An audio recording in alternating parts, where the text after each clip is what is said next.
I just got done watching. Look, I know we're in a different location. I know we're sitting on my bedroom floor.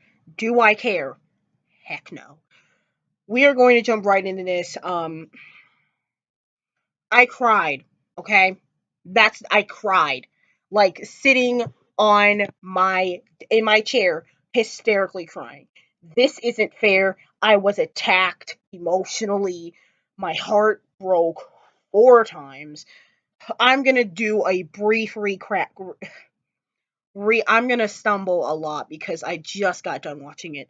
A quick recap of all the big things. Then we're gonna get into the things that made me emotionally weak.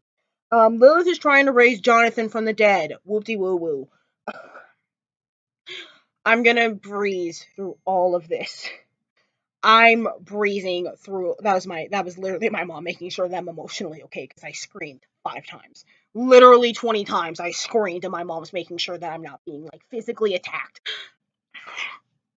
Okay, if I breeze through all this, like I don't care, I do care, and I do understand that all of these things are important, but I am literally I don't I mentally I went away. Okay, I'm focusing on Malec and Raphael came on the screen and made me weep. I was weeping in my chair, and I don't even know what to do. Anyway, we're gonna jump into like this list. I'm gonna breeze through all the boring stuff. I know everything in the show is important, but like we're breezing. We're breezing. Okay. Number one, Lilith is trying to raise Jonathan back from the dead because that's her son and she wants to be and she talked about with Tim who like turned into be and who Lilith turned Tim into like some kind of weird creature thing and he was a pediatrician at the hospital that Katarina, my queen, works at and he turned her in he turned she turned him into some type of weird creature thing. I don't know why she turned him into a creature. That I don't know why. Maybe she's just trying to see like what is gonna work against the Shadowhunters. I don't know. But Luke also talked about some wraiths or some kind of other mystical creatures have gone missing. They're probably working underneath Lilith. I don't know. Probably in the next episode we're gonna get these answers. Moving along, Maya's in the introduction. So very happy about that. Clary is officially a shadow hunter now. She has her official rune, the rune that gives her angelic powers. So very happy about that. Alec dragged her for filth, and he also dragged Jace for filth because he knows that they're lying about. We don't know how Jace came back from the dead. We don't know. Alec knows the truth. Izzy sort of knows the truth as well, but like they're not gonna say anything. It was kind of cute how Jace went to go see the Herondale grave. He had his ring on his neck. He says it's the closest I'll ever get to the Herondales, even if they are in the grave of the disgraced. Um, he tells Claire that we can't tell Alec anything because he's working, he's the head of the New York Institute, and like, I don't want to get him in trouble, and he's gonna, and the authoritarian, I want to do the right thing by the Institute part of Jace knows that side of Alec. That sounded confusing. We're gonna rewind. Jace knows that Alec has this disciplined persona and he's gonna want to tell the Clave because that's what you're supposed to do when you know this type of information. And he doesn't want to put Alec in a bad position, even if he is his parabatai. I kind of get it, but like this is affecting Alec, so I feel like Alec should have a right to know. Um, Molly is annoying. This Molly is the lesbian cop. She's annoying. I don't care what anyone says. I know in the last video I literally called her like she's smart as f, but I in this whole episode she was annoying. She was absolutely annoying. But I kind of get it. She wants answers. She was attacked by a werewolf years ago when she was a rookie cop or whatever, and like I kind of get that she wants answers and she feels like Luke is being suspect and blah blah blah. But I kind of get why she's hunting for answers. She feels like she deserves them. Luke is trying to like push her aside, like, no, you're crazy. Like, trying to keep her away from the truth. You're crazy. You're insane. Blah blah blah. But like, he knows he can't like lie to her. She's his partner, and like wants to he wants to protect her, and he doesn't want he doesn't want like if you're not really supposed to let mundanes into like the Shadowhunter universe and like the mystical universe. So I get why he's trying to keep her away from that. Um then from that scene we go to Lilith in the hospital and she's looking at all these babies. She's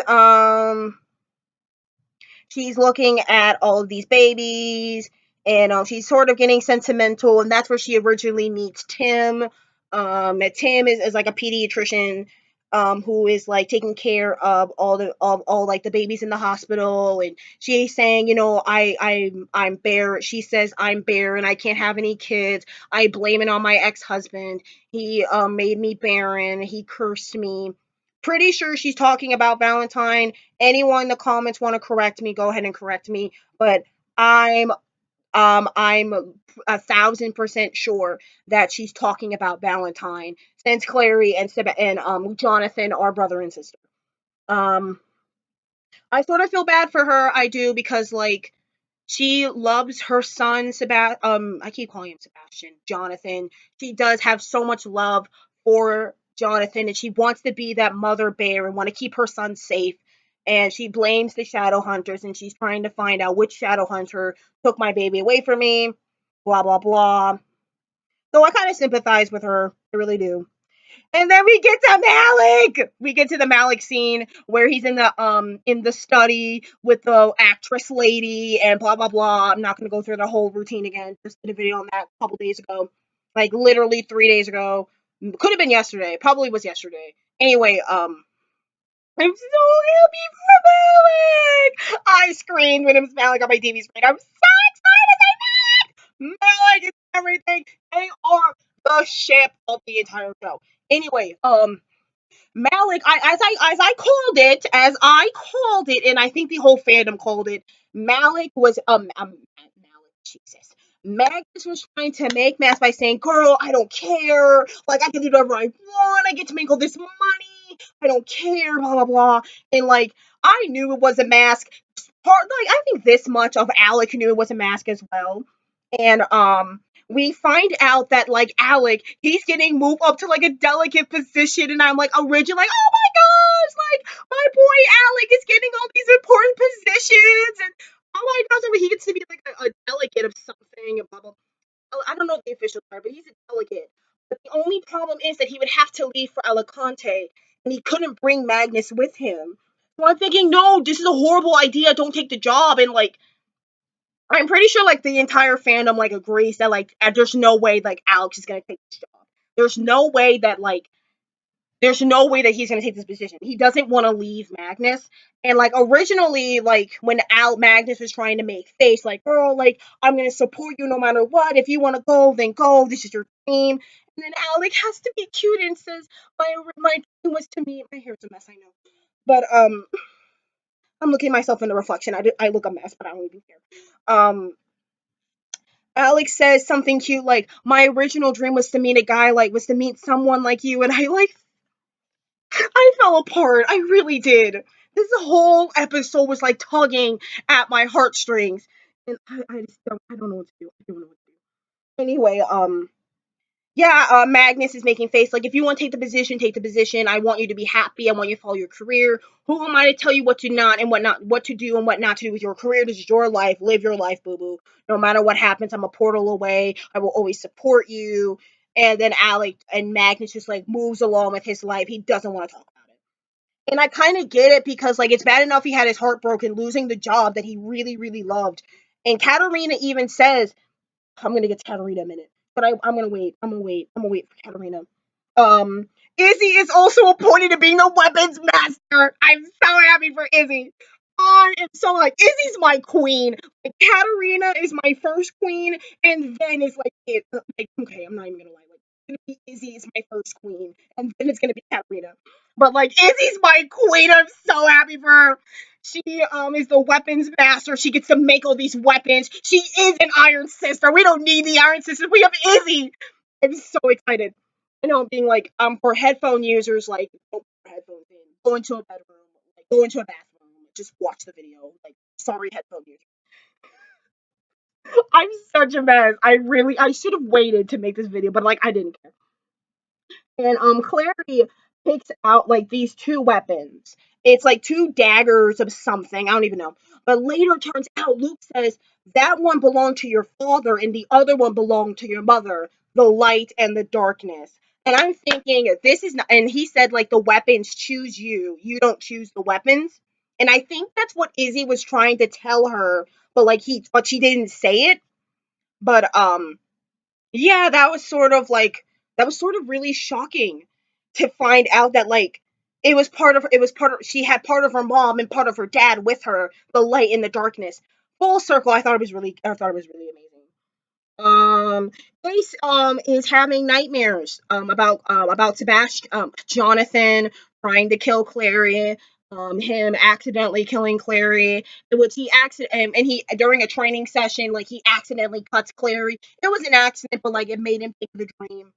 So I kind of get like the him like being brought back from the dead. It sort of brought back like all these weird the memory of like being dead and being resurrected, and like that's sort of one of the consequences for I'm sorry I'm moving the camera around doing this on my computer. But yeah, him having nightmares is sort of one of the consequences for being brought back from the dead. Um, and sort of like I had to make the joke like, how does it feel to be cockblocked? How does it feel, Jace? Does it feel good? The amount of times you cockblocked Magnus and Alec had to be that Malec shipper, and I had to say that. Tim killed his fiance at the door. Didn't really care about that. It was gross.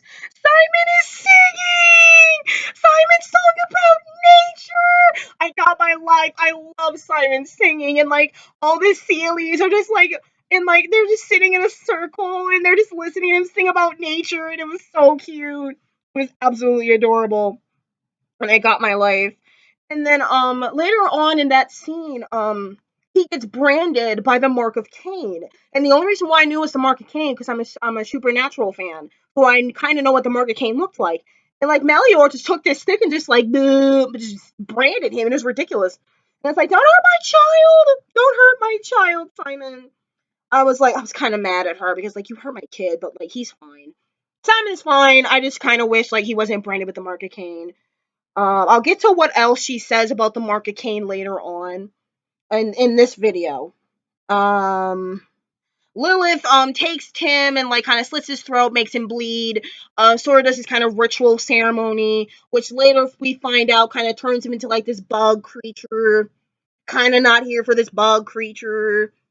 Um, yeah, we move forward to the hospital, and Luke says this is his name. He works at this hospital, and Alex says, "Oh, that's where Katarina works." So I love Katarina. She's my second queen.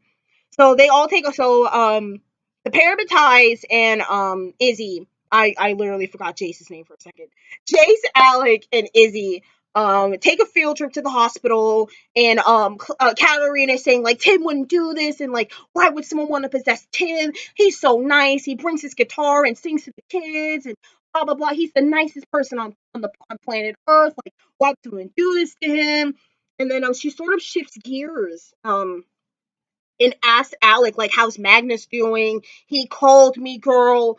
He was an emotional wreck. Being high warlock meant everything to him, and blah, blah, blah, which I called him making mask and saying, like, I don't care, girl. Like, oh, I get to make money. It's okay. Like, I'll be good. I'll be good. But I knew he was making mask. I called it. I called that Magnus was trying to mask the fact that he's hurting, similar to what happened during 215. He was drinking and like being his usual whimsical self, trying to mask the fact that he's hurting and in pain.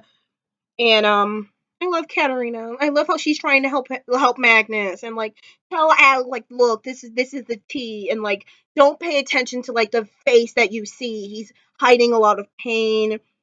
And then of course we have the scene.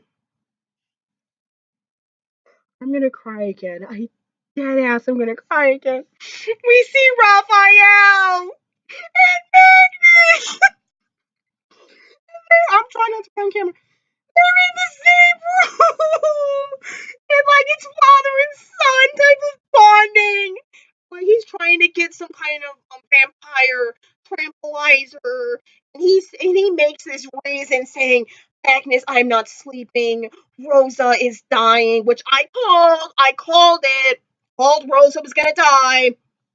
She's going to pass away in this whole. She's going to pass away some point in this season, and Rose is going to pass away, and Raphael's going to have an emotional breakdown, and he's going to need Magnus to help, which I'm so ready for. I'm absolutely ready for this. Raphael's one of my favorite characters. The second I saw Raphael on my TV screen, I screamed and I started crying.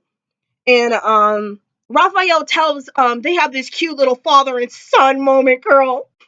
I'm trying not to cry, but I feel like this close I'm gonna cry. He tells him that Lorenzo Ray is taking control as the High Warlock of Brooklyn, and then Magnus says, "That snake, that conniving, pompous, arrogant asshole, like, he's trying to take my decision. He had this whole thing planned from the beginning." And, like, Raphael is saying, like, "It's okay, like, I'm so sorry to see you like this. It hurts me to see you like this." And then he called him his sweet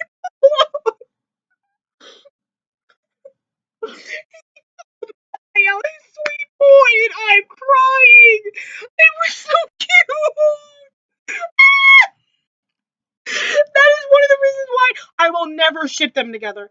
Like, as a shipper, I will never ship Raphael and Magnus together. Never will do it. Because they have such a tight knit bond. It's like father and son. And it was so cute. And I fell apart. I was ready to die.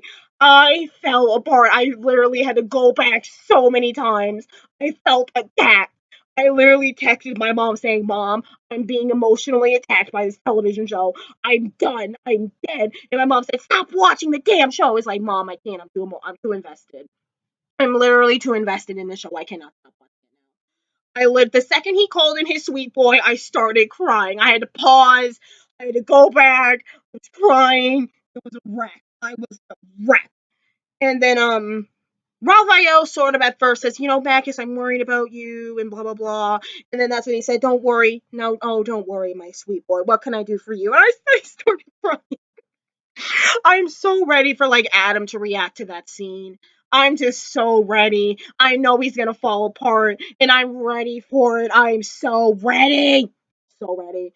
I am attacked. I'm attacked. I'm attacked. I'm attacked. Um, Raphael saying, like, "I'm not sleeping, Magnus. Rosa is sick and she's not getting any better. And, like, I can't lose my only family member. I can't sleep. And that's why I need the tranquilizer because I'm not sleeping." And I start crying even more because, like, Raphael's my favorite character in the whole show. Like, take away Magnus. He's my favorite character in the whole show. And, like, I don't want anything bad happening to Raphael. I love him too much. And then they have a hug. I'm gonna cry. What the heck? They hug on camera and I get my everlasting life. And I'm just so happy. Oh my god, I can't. Am I gonna get it together? Yes, I am. And then from that scene, we go back to Izzy, like, trying to, like, stop her, blood cravings for candy, her yin fen craving for candy. And I think it's cute how she explains, like with humans, with mundanes, they use other things to calm down their addiction, and mine is sweet. So like she puts coins in like the vending machine and she's kicking it and with her 6-inch heels. Izzy with these 6-inch heels, girl. I'm getting my everlasting. I love Izzy. She's one of my favorite characters. She's my second favorite character. It's Raphael, Izzy, Katarina. No, wait, well, okay. Like, Katarina and Izzy are like tied because I love Katarina. Raphael, Katarina, and Izzy, Magnus, Alec, and everybody else on the whole show. Luke is last because I find him to be a shitty ass pack leader. Someone fight me in the comments. Give me one reason. Give me one example of Luke being a good pack leader in the show. I will fight you. Like, I'm not gonna physically fight you. I love you guys so much. I call you guys my puzzle pieces. I love you guys so much. But yeah, Luke is a bad pack leader. He is. He's a great mentor, great friend, but like bad pack leader. Fight me in the comments. I love you guys. I love you guys so much. I really do. Like, dead ass. I really love you guys. Um, Moving on, Lizzie's trying to like get the candy out of the vending machine, and like one of the doctors helps her, and he's kind of cute. He's kind of cute, and like Izzy kind of thinks he's cute, and like says my name's Isabel, and she takes her candy, and blah blah blah. And I saw like she tweeted saying like the chocolate was bad. That was cute. I love her so much. I already talked about Clary picking out the weapons that were her parents' weapons, light and darkness. I already talked about that. Clary had this bomb fight scene. Clary had this bomb fight scene. I'm here for it. I'm so here for this fight scene. Um, yeah, she was great, and we get to see this bug transformation. Even though, like, when he did like the all types of Annabelle tease, like spider thing, it was so CGI. Like, I'm sorry, it was so CGI. Like, it's not even like it's not even funny how CGI it was. It was so CGI. Oh, Shadowhunter writers do better. And, like, it was so CGI. You could tell it was fake. It was so fake. Like, I love this show, but like in that case, just do a little better. Just do better. Like, not downing the show. Like, they are queens. They are great. But like you could tell it was CGI and fake tell. You could just tell, girl. Like they had like I loved the scene though. The whole fight scene was great. The whole scene was amazing. But like that one minute with like his head's like looking at Clary and it's like it's backwards on his head. It was so CGI. Like someone can like come on, really. But like still love the Shadowhunter writers, love the whole tech crew, love the entire crew. Love the Shadowhunters crew. Um we have the Sealy Queen. And sorry, I'm moving around too much. I really am, but my legs are getting tired. I'm not on the couch, I'm on the floor. But I wrote down the line that was like really cool and like interesting. When the Sealy Queen, little baby Sealy Queen, tells Simon you're free to go, you can leave, blah blah blah. And she has this really cool line that says, "Although you walk in the daylight, darkness will follow." That's my best Sealy Queen impersonation. Tell me how you like it in the comments. Um yeah, I really thought that line was cool. It kind of symbolizes that even though he is a daylighter, darkness will continue to follow him because of the mark of Cain on his forehead. So I thought that was really, really cool.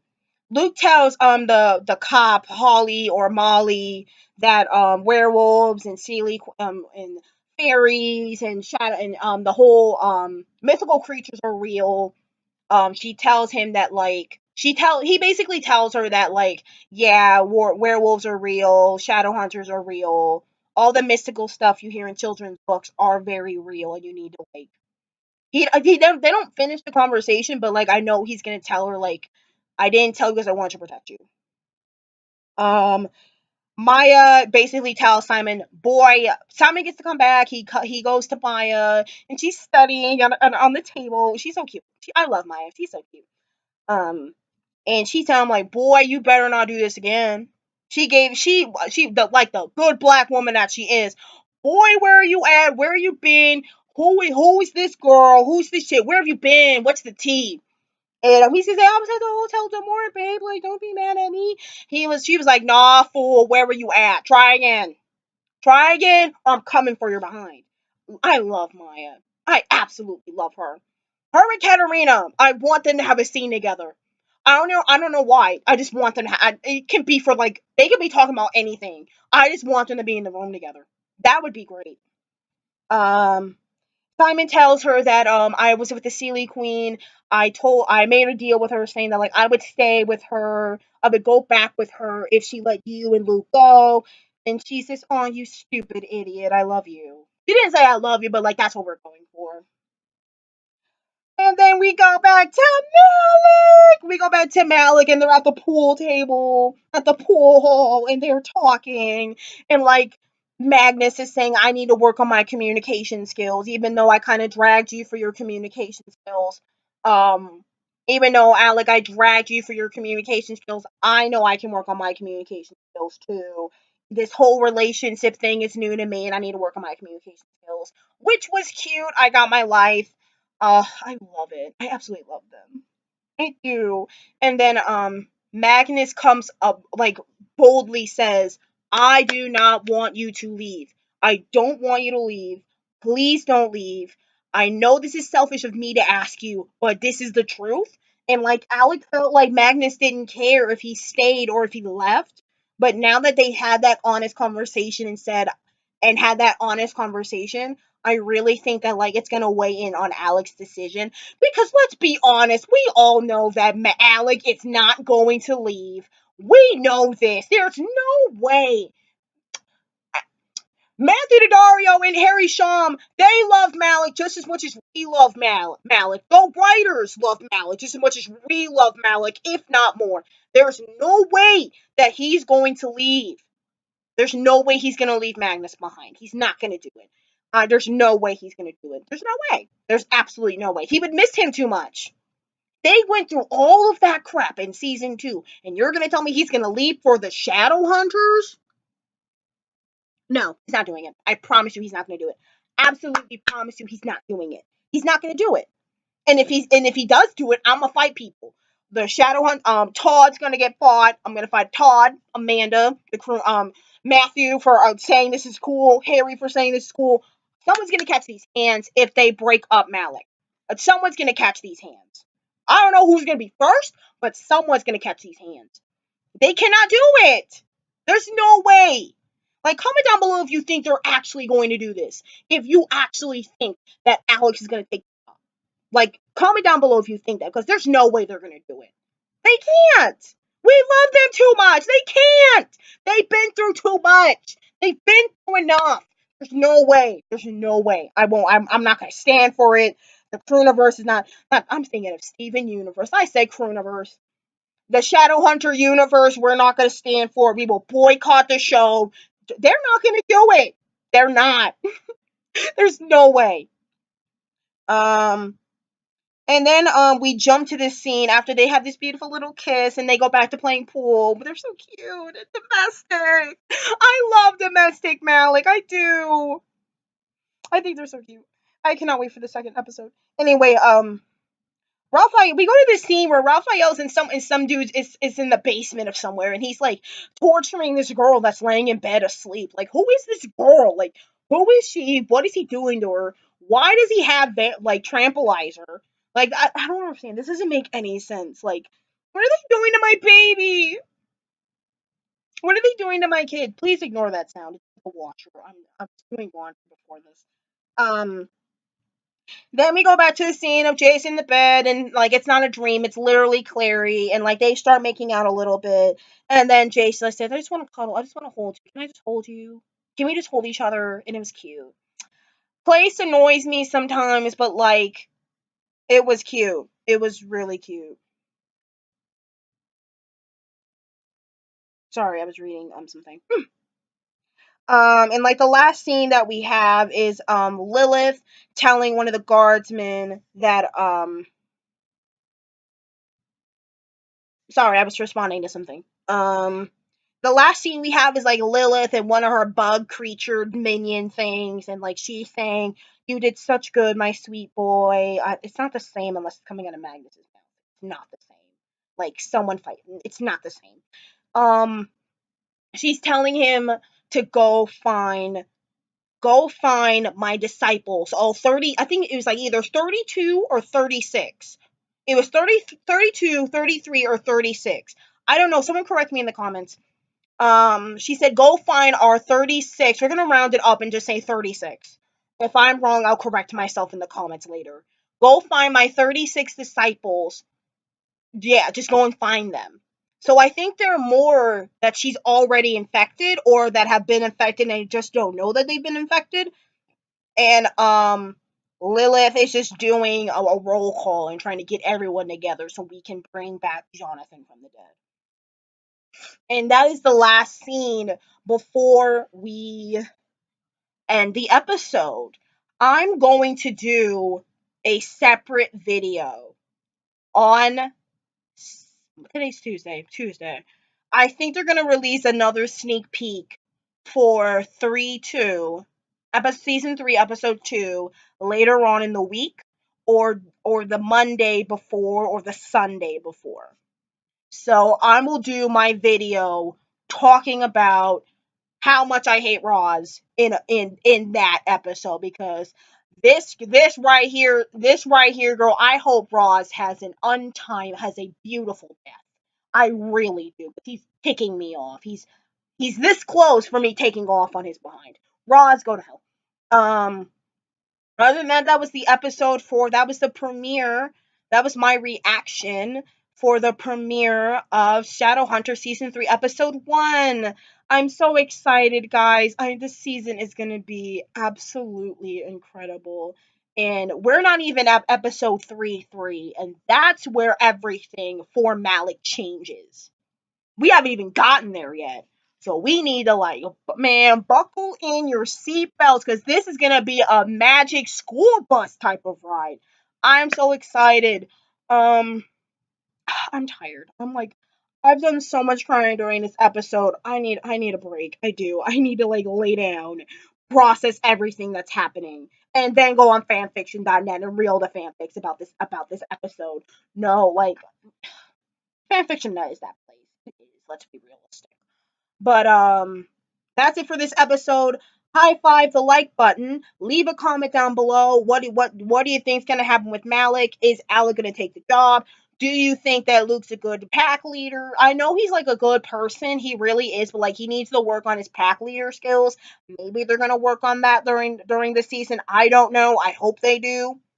Um, what's gonna happen with Place? What's gonna happen with Simon and Sima? What's gonna happen with Magnus and Lorenzo? What's gonna happen with Raphael? Comment all of that down below. I'm so excited to hear what you guys have to say. I really want to, like, engage with you guys more.